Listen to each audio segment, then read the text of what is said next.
Bonjour et bienvenue. Un sujet qui devrait parler à beaucoup d'entre vous, le logement en France. Le titre est engagé, alors allons vers les faits. Avant d'aller plus loin, il faut comprendre une réalité fondamentale. En France, il est aujourd'hui plus difficile de trouver un logement que de décrocher un emploi. Ce déséquilibre entre salaire et coût locatif a un impact direct et massif sur le chômage. Il freine la mobilité professionnelle, bloque des embauches et alimente une crise silencieuse. Résultat, on observe une chute moyenne de 20% des prix dans de nombreuses régions. Et cette spirale est directement liée à la politique monétaire de la BCE, dont les excès ont littéralement fracassé le marché immobilier. Le logement devait être un droit fondamental. Aujourd'hui, c'est un produit d'investissement, un placement spéculatif, une machine à exclure.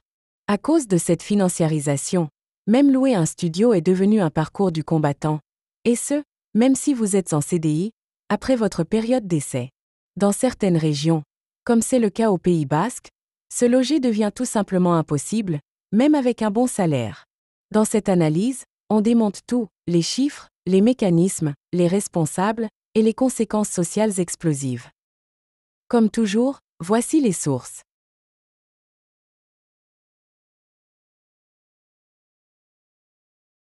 Le logement était historiquement un bien d'usage, on y vivait, point. À partir des années 1980, avec la dérégulation financière, il devient un actif financier, comme une action ou une obligation. Aujourd'hui, l'immobilier pèse 60% du patrimoine mondial, soit plus de 330 000 milliards de dollars. La politique monétaire de la BCE, avec la planche à billets, est le carburant de la bulle. Taux bas, plus crédit facile égale spéculation. Aujourd'hui les taux montent, il n'y a plus d'acheteurs. En France, les prix de l'immobilier ont été multipliés par 2,5 entre 2000 et 2020. Pas les salaires. Dans les grandes villes, l'achat devient inaccessible pour les classes moyennes, qui se tournent vers la location. Mais là aussi, c'est le chaos. Aujourd'hui, impossible de louer un logement même avec un CDI si la période d'essai n'est pas terminée. Les étudiants, intérimaires, freelance, jeunes en CDD, sont exclus de fait du marché locatif. Même des cadres jeunes avec de bons salaires voient leur dossier refusé parce qu'ils ne rentrent pas dans les cases bancaires des assurances loyers impayés. Dans le Pays basque français, le marché est complètement déconnecté des salaires locaux. Les résidences secondaires, location Airbnb ont fait exploser les prix. Résultat, même un couple de profs ne peut plus acheter ou louer à Biarritz ou Saint-Jean-de-Luz. Les habitants sont chassés, les jeunes partent, et les communes se vident de leurs forces vives. La situation pour l'emploi est dramatique. En Nouvelle-Aquitaine, un bien immobilier sur 10 est une résidence secondaire.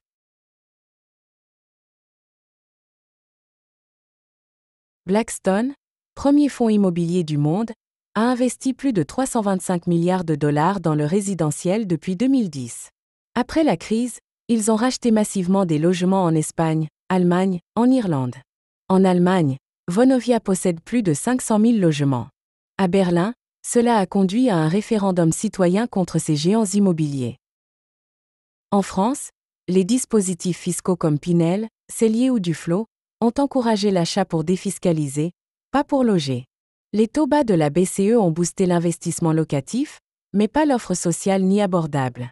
L'État a ainsi subventionné la spéculation immobilière, avec nos impôts. En France toujours, plus de 4 millions de personnes sont mal logées. 330 000 personnes sont sans domicile, un record absolu. Le nombre de jeunes adultes vivant chez leurs parents est en hausse constante. Les 10% les plus riches possèdent 50% du patrimoine immobilier en France. Les jeunes, sans héritage ni aide parentale, sont exclus de la propriété. À Paris, il faut épargner 8 ans de salaire net pour acheter un 60 mètres carrés. Le logement devient un héritage, pas un droit. À Paris toujours, 30 000 logements sont loués en Airbnb au lieu du marché classique. À Bordeaux, Nice, Biarritz, jusqu'à 20% des logements sont des résidences secondaires. Cela assèche l'offre, fait grimper les loyers et chasse les habitants. Les prix ne correspondent plus aux revenus, c'est le symptôme d'une bulle. En Chine, Evergrande a prouvé que l'immobilier peut faire chuter tout un pays.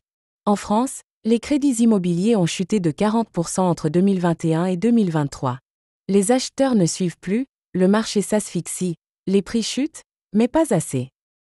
L'argent investi en achat de logements existants ne crée pas de valeur. Moins d'investissement dans l'industrie, la recherche ou l'innovation.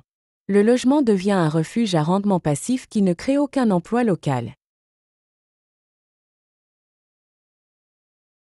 Face à l'explosion des prix et à l'exclusion locative, une nouvelle forme d'habitat précaire se développe en France, le mobil-home utilisé comme résidence principale.